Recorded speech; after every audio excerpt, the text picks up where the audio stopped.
Apesar das Joias do Infinito terem se tornado um elemento popular da cultura pop graças ao UCM e ao Thanos, poucos fãs sabem sobre a real natureza das joias. Creio que seja de conhecimento geral que temos 6 Joias do Infinito, cada uma representando e dando poder sobre um dos aspectos da realidade, mas nos quadrinhos isso não é bem assim. Mas antes de chegarmos nesse assunto de fato, vale explicar para vocês a origem das Joias do Infinito nos quadrinhos. Esses artefatos poderosos já tiveram algumas origens diferentes, como por exemplo, serem objetos encontrados abaixo da pedreira da criação no universo original. Esse universo contém inúmeras Joias do Infinito, que são enviadas para outros universos pelos Celestiais. Mas a origem mais conhecida é que as joias foram criadas a partir de uma entidade conhecida como Nêmesis. Ela que era o único ser do universo que tentou criar a vida, mas quando suas criações se corromperam, ela os destruiu e tirou a própria vida. Mas seu poder era tão extenso que ela não desapareceu. Sua energia se separou em gemas de poder e foram espalhadas pelos cantos do universo. Independentemente da origem, é fato que atualmente não existem 6 Joias do Infinito, mas sim 8. E hoje vocês vão entender sobre cada uma delas, inclusive sobre a mais recente a entrar para esse grupo. Começando pela Joia do Poder, essa foi a primeira Joia do Infinito a ser apresentada nos quadrinhos e estava em posse da entidade cósmica conhecida como o Estranho. Apesar de hoje nós sabermos que existe um total de 7 joias e que elas são partes de um todo, no começo dos quadrinhos não era bem assim não. E sim, eu disse 7 joias partes de um todo, mas isso vai ficar mais claro quando eu for falar da joia mais recente apresentada. O primeiro a identificar isso foi o Estranho, e ele teve um forte desejo de procurar pelas demais e reuni-las em um único lugar como ele imaginava que fosse, mas foi impedido pelo Adam Warlock. Mais tarde, o Thanos descobriu no Reino da Morte sobre a natureza das joias, chegando ao mesmo entendimento que o Estranho e partiu para reuni-las. O que eu acho que todo mundo já sabe o que aconteceu depois, né? A Joia do Poder, apesar de parecer uma das mais fracas e mais simples, é na verdade uma das mais poderosas dentre as 8. Ela permite ao usuário acessar um poder quase que ilimitado, dando a capacidade de acessar todo o poder e energia que já existiu ou existirá, além de aumentar e diminuir os efeitos dos poderes das outras joias. Mas a principal forma de como ela foi utilizada até hoje foi pelo personagem conhecido como o Campeão. Ele inconscientemente usava os poderes da joia para ficar mais poderoso fisicamente, ao ponto do Thanos compará-lo ao próprio Hulk. Indo para a segunda joia, coloquei a Joia do Espaço. Como o próprio nome já diz, personifica e dá ao portador o poder sobre o espaço. Dessa forma, o portador recebe o poder de se teleportar instantaneamente para onde quiser, aumentar a própria velocidade, manipular a gravidade e criar buracos negros. No seu auge, quando ele estava reunido com as outras joias, Thanos podia estar em todos os lugares do universo simultaneamente. Curiosamente, foi uma das primeiras joias do infinito que o Thanos buscou antes de juntar todas as 6. Ela estava em posse de um alienígena chamado Xiambor em um planeta prisão. Após conseguir a Joia do Espaço, ele as uniu com as outras 3 que ele já possuía para tentar criar uma pedra sintética e destruir todas as estrelas do universo, o que essencialmente acabaria com a vida no universo. Mas os heróis Adam Warlock, Capitã Marvel e todos os Vingadores impediram o vilão. Mas como todos bem sabem, eventualmente ela voltaria a ficar em posse dele junto com as outras 5, quando Thanos reuniu todas as joias e se tornou um dos seres mais poderosos da existência. Bom, e eu não sei vocês, mas a Joia da Realidade é a minha favorita, muito provavelmente porque o poder de manipular a realidade é muito atrativo. Mas enfim, a joia tem a mesma origem que a Joia do Espaço. Ela estava com Xiambor em um satélite de prisão até ser encontrada pelo Thanos. E é até absurdo pensar que um único personagem continha consigo 2 joias do infinito antes mesmo do Thanos, que foi o principal a reunir todas. E ela estava no meio daquele grupinho que foi utilizado para girar uma joia sintética, e como eu já disse antes, o vilão Thanos foi impedido graças principalmente ao Adam Warlock. Todas as joias são incrivelmente poderosas. Thanos mesmo já disse que apenas uma delas o faria tão forte quanto um deus. Mas a Joia da Realidade e a Joia do Tempo são as mais lembradas quando pensamos nas mais poderosas. Citando Thanos novamente, ele disse que a Joia da Realidade é a mais poderosa de todas as joias do infinito. Mesmo quando estava em posse da Joia da Alma, do Poder e do Tempo, admitiu que tinha poucas chances contra um usuário da Joia da Realidade que soubesse como utilizar seu poder. Coisas como ressuscitar os mortos, quebrar as leis da física, da realidade e da lógica são possíveis com essa joia em mãos. O usuário também pode criar qualquer tipo de realidade alternativa que desejar e em seu auge, junto das outras joias, pode alterar a realidade em nível universal. Após a destruição e renascimento das joias do infinito, as habilidades concedidas pela Joia da Realidade mudaram, e a partir de então, ela permitiu que o seu portador acessasse o multiverso,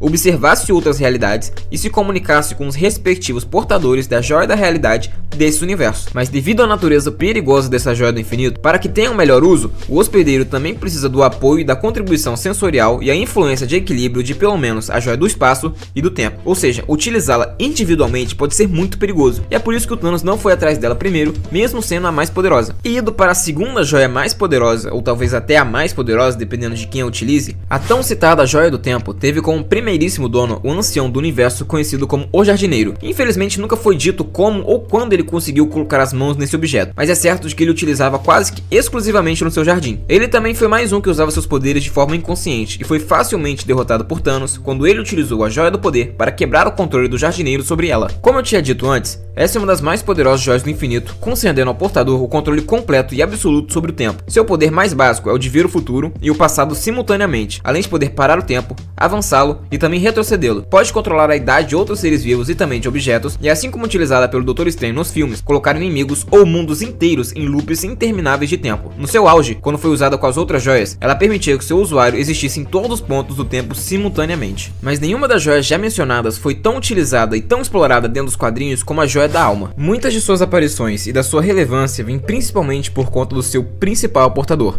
Adam Warlock. Ela foi presenteada para ele pelo personagem chamado Alto Evolucionário, o mesmo do filme Guardiões da Galáxia 3. Adam passou a se comunicar com a joia e aprendeu que ela fazia parte de um conjunto, e isso fez com que Adam ficasse mais vigilante em relação às outras joias e consequentemente com Thanos. Ele também percebeu quão perigosa ela era, já que ela tinha um péssimo hábito de roubar almas por vontade própria, e isso é um grande diferencial dela em relação às demais. Ela tem um certo nível de consciência e age sem ser necessariamente por ordens do usuário. Ela também possui a habilidade de espiar as almas das outras pessoas, vendo a verdade por trás de suas vidas, e também tem uma dimensão própria conhecida como Mundo das Almas. Essa dimensão era geralmente utilizada pelo Warlock quando o universo era destruído, e geralmente era por conta do Thanos. E como os dois têm uma certa ligação, era o Warlock quem aparecia para resolver tudo. Mas como o personagem não está mais em posse da Joia da Alma e o Thanos não costuma mais destruir o universo, não vemos essa dimensão da alma tem algum tempo. E falando no Adam Warlock, recentemente ele utilizou a Joia da Alma para dar um certo nível de consciência às Joias do Infinito, tanto que atualmente elas quem escolhem seus portadores, e não são mais objetos inanimados, vagando de maneira indefinida à espera de alguém utilizar seus poderes. Apesar da ideia ter sido muito boa, a execução foi bem mais ou menos, como o arco dos hospedeiros que ainda está ocorrendo, mas eu deixo isso para outro vídeo, até porque o arco ainda não foi finalizado. Mas indo agora para a sexta joia, e a sexta joia original, digamos assim, temos a Joia da Mente. A sua primeira aparição foi em um planeta alienígena chamado de Deneb IV, e de alguma forma que até hoje nunca foi explicado, a inteligência suprema dos Kree sabia onde ela estava e manipulou a raça local para desenterrá-la, já que ela estava no fundo do solo. E caso você não saiba, a inteligência suprema foi criada pelos Kree para ajudá-los a criar um cubo cósmico, mas acabou se tornando o líder da raça. Em resumo, é composto pelo cérebro dos maiores mentes Kree, independentemente da área, e assimilados em um único processo chamado de supremorização. Alguns podem se lembrar da péssima adaptação que recebeu no filme da Capitã Marvel, mas não levaria essa versão muito em conta não. Voltando à Joia da Mente, ela causou uma guerra sangrenta no planeta que foi encontrada e um bom tempo depois caiu nas mãos do Thanos. Dentre todas as joias, essa é com certeza uma das menos impressionantes em questão de poder. Claro que sendo ela uma das joias do infinito, deixam qualquer um estupidamente poderoso, mas as outras oferecem um perigo muito maior. O usuário da Joia da Mente recebe com ela o poder da telepatia, telecinese e superinteligência, aumentando em muito as capacidades mentais de quem a utiliza. E indo agora para a sétima joia, e uma que muitos não conhecem, temos a Joia do Ego. E não, eu não estou falando do ancião do universo que apareceu em Guardiões da Galáxia, que também carrega o mesmo nome. A Joia do Ego não é uma joia do infinito muito conhecida, mas ela é tão velha quanto as outras, apesar de não ser nem de longe tão poderosa. Acontece que quando a Nemesis tirou a própria vida, ela se fragmentou em 7 partes, 6 das joias do infinito e a sétima que foi descoberta mais tarde como a Joia do Ego. Essa joia, ao invés de se manter no universo original como todas as outras, foi para a realidade 93060, conhecida como realidade ultraverso. Diferentemente das outras, que garantem um controle sobre algum aspecto da existência, a Joia do Ego é a psique da Nemesis que se separou das demais. Ela não tem nenhum poder real próprio. Ao invés disso, ela transforma os desejos do usuário nos desejos da Nemesis. A título de comparação, lembra muito o Cristal Sombrio que prende o vilão Eclipso na DC, agindo de forma parecida em relação ao hospedeiro. Quando a Joia do Ego se reúne com as outras joias do infinito reunidas, a Nemesis volta a ser uma entidade completa, da mesma forma que era no início dos tempos. Mas como as diversas joias já estiveram em diversas mãos diferentes, elas acabaram perdendo um pouco da sua força, e isso permitiu que Nemesis fosse derrotada, e nunca mais se ouviu falar da Joia do Ego. Mas indo agora para a joia mais recente, e uma das mais poderosas, se não a mais poderosa, a Joia da Morte. Apesar de ser nomeada como uma Joia do Infinito, ela não está necessariamente ligada ao restante das outras, e para surpresa de ninguém, Thanos, o personagem mais obcecado pela morte em todo o universo, foi atrás dela. Na verdade, ele é seu principal criador, mas eu vou deixar isso um pouquinho mais pra frente. Essa Joia da Morte é a mais diferente de todas as outras, já que ela foi criada a partir da própria morte, a entidade Morte de fato. Mas vale lembrar que também já existiu uma segunda Joia da Morte, uma joia falsa, no universo 616. Isso ocorreu quando Thanos estava tentando mais uma vez reunir as joias e foi atrás da Joia da Realidade, que estava nas mãos de uma personagem chamado Eowyn Bakian. Mas Bakian foi muito mais inteligente e esperta que a maior parte do universo e usou a Joia da Realidade para criar uma joia falsa, uma Joia da Morte. E quando Thanos tomou essa joia e tentou utilizar, instantaneamente ele foi transformado em pó. Na realidade 517, a Pedra da Morte era uma pedra do infinito de cor preta, que abrigava todo o Reino da Morte. Nesse universo, Hela entregou a joia para o Thanos e ainda fez questão de explicar para ele como deveria utilizar, mas não durou muito tempo e o Doutor Estranho se sacrificou para anular o poder de todas as joias, incluindo essa Joia da Morte. Mas voltando ao universo 616, Thanos novamente havia sido rejeitado pela morte e usou seus poderes para aprisioná-la dentro de uma pedra, que ficou conhecida como Joia da Morte. Mas como sempre, ele foi rejeitado pela morte quando tentou se tornar o seu hospedeiro vivo. Ao invés disso, ela escolheu Phil Coulson, que estava morto, e foi ressuscitado para ser o seu hospedeiro. O mesmo Phil Coulson que nós vimos nos filmes dos Vingadores foi morto e depois foi trago à vida naquela série que também não teve muito sucesso. Mas enfim, como tudo é muito recente, ainda não sabemos exatamente qual a extensão real do seu poder, mas considerando que a própria morte habita a pedra, individualmente, ela é a mais poderosa de todas elas, apesar de que tecnicamente não é uma joia do infinito, mas está sendo tratada como uma.